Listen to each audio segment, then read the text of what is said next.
एक दिन चौपाल पर कुछ युवक राजा द्वारा की गई घोषणा की चर्चा कर रहे थे।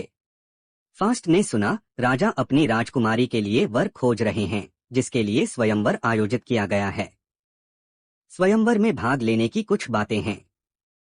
पहली शर्त के अनुसार 2% उत्तर दिए गए हैं।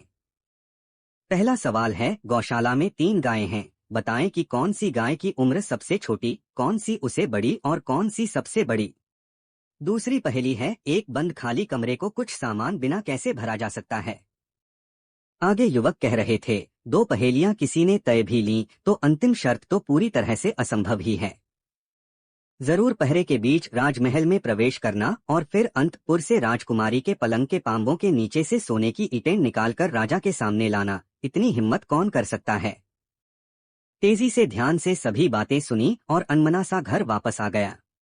पुराने बेटे को उजागर करने के लिए हीरबाई ने तेजी से मनपसंद बाजरे की रोटी, चटनी और साग ओजोन, लेकिन वह 2-4 निवाले खाकर ही उठ गई। खटिया पर लेटा वह उहापोह में पड़ा था। माँ से कैसे पूछूं, कहीं मना कर दिया तो उसी हीरबाई सिरहाने से उसके सिर सहलाने लगी। अचानक उसे अपना सपना याद आ गया और वह हंसने लगा, लेकिन माँ खुश हो गई, इसके पहले ही वह रोने लगी। उस दिन हीरबाई ने कारण जानने की जिद कर ली। जल्दी उदास स्वर में बोला, राजा की घोषणा को तू जता है, मैं भी दरबार में अपना भाग्य नहीं चाहता हूँ, तू मुझे जाने देगा। हीरबाई बोली, मुझे आप पर पूरा विश्वास है, तू जा। अगले दिन राजा के दरबार में संपर्क करें। राजा चिंतित थे, स्वयंवर के लिए वे शायद ही कुछ अधिक कठिन थे। अभी तक कोई युवक सफल नहीं हो पाया। तेजी की वेशभूषा उन्हें अजीब लगी।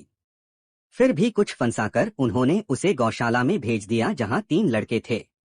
उपवास ने राजा से गायों को 2-3 दिनों तक अपनी निगरानी में रखने की अनुमति ली।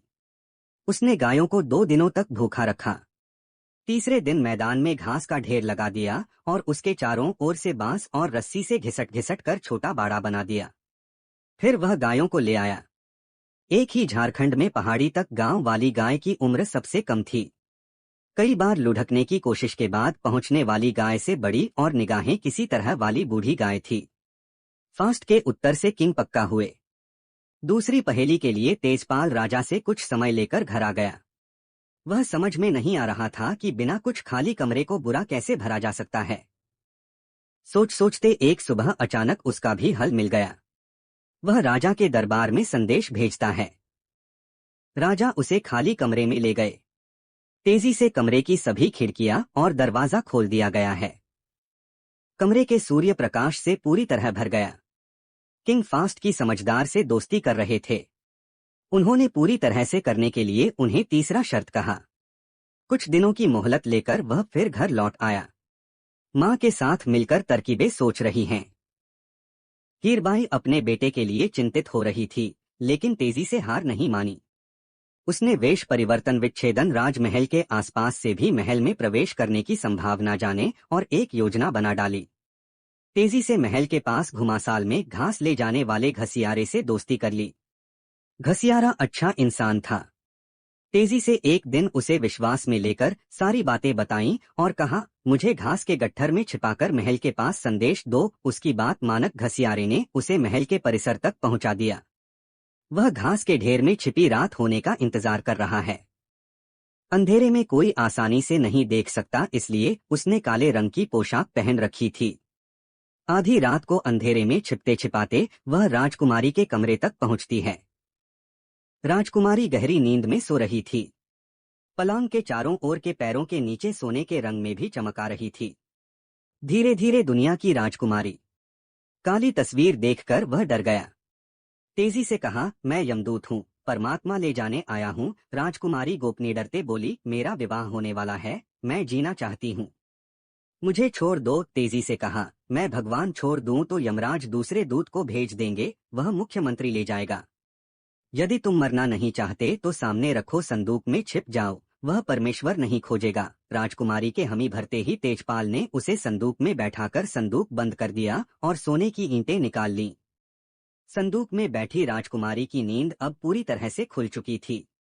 वह बहुत डरी हुई थी, सोच रही थी, चिल्लाकर प्रहरियों को बुलाए या संदूक को जोर जोर से पीटे। उसी मन में बिजली सा एक विचार कौंधा, कहीं यह वही नवयुवक तो किसकी बुद्धिमानी की प्रशंसा कर रहे थे। इसने 2 चक्कर पूरी कर ली हैं और शायद तीसरी पूरी कर ली है। अपने को यमराज ने बताया तो उसने मुझे नींद में ही डरा दिया था। यह तो मेरा होने वाला पति है। राजकुमारी सांस रोके बैठी रही। सोचने लगा, असली बहादुर, हिम्मत और बुद्धि की परख तो तब होगी जब यह ईंटें लेकर सुरक्षित महल से निकल जाएगा। देखूं क्या करता है।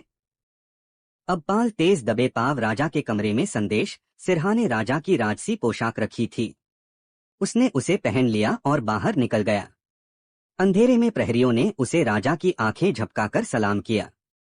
प्रिंसेस ने सुना, फास्ट प्रहरी को आज्ञा दे रही थी, कोचवान से गाड़ी निकलवाकर प्रिंसेस के कमरे का संदूक रखवा दो, मुझे अभी प्रस्थान करना है। हुक्म नहीं। कोचवान गाड़ी आया और उसमें संदूक रखा गया। राजा का वेश धारण किए हुए तेजपाल राजमहल से दूर निकल आया। अपने घर से कुछ दूरी पर उसने गाड़ी रुकवाई, संदूक उतरवाया और कोचवान को वापस जाने का आदेश दिया। उसके जाने के बाद उसने राजकुमारी को संदूक से निकाल दिया और कहा, डरो मत, मैं तुम्हारे पिता के पास जा रहा हूँ। राजा की शर्त ही ऐसी थी कि उसे पूरा करने के लिए मुझे ये सब करना पड़ा। अब मुझे डर है, कहीं भी देवता यहाँ आने वाले अपराध में राजा मैं नहीं हूँ। फास्ट प्रिंसेस को लेकर घर आया। दोनों को देखकर हीरबाई ने सवाल पूछते हुए ढेर किया, लेकिन तुरंत कहा, थोड़ा धैर्य रखो, सब बता दो। तभी अचानक उसे अपना सपना याद आ गया। वह हंसने लगा। लेकिन यह क्या? अगले ही पल आप भर आए। राजकुमारी ने कारण पूछा, लेकिन तेजी से क्या आएगी? और सुबह होते ही राजमहल में राजकुमारी को नहीं देखा कोहराम मच गया। सभी परेशान थे। अचानक राजा की नजर पलंग के पांवों पर पड़ी और वे सब कुछ समझ गए। उन्होंने प्रहरियों को तेजी से घर भेज दिया। प्रहरी दोनों को लेकर राजा के सामने आए। तेजपाल ने हाथ जोड़कर खेद जताते हुए सोने की चारों तरफ ईंटों से राजा के सामने कब्जा कर लिया। राजा ने उसी समय निर्णय लिया कि उसकी राजकुमारी के लिए शीघ्र ही योग्य है। निर्धनता कोई दुर्गुण नहीं।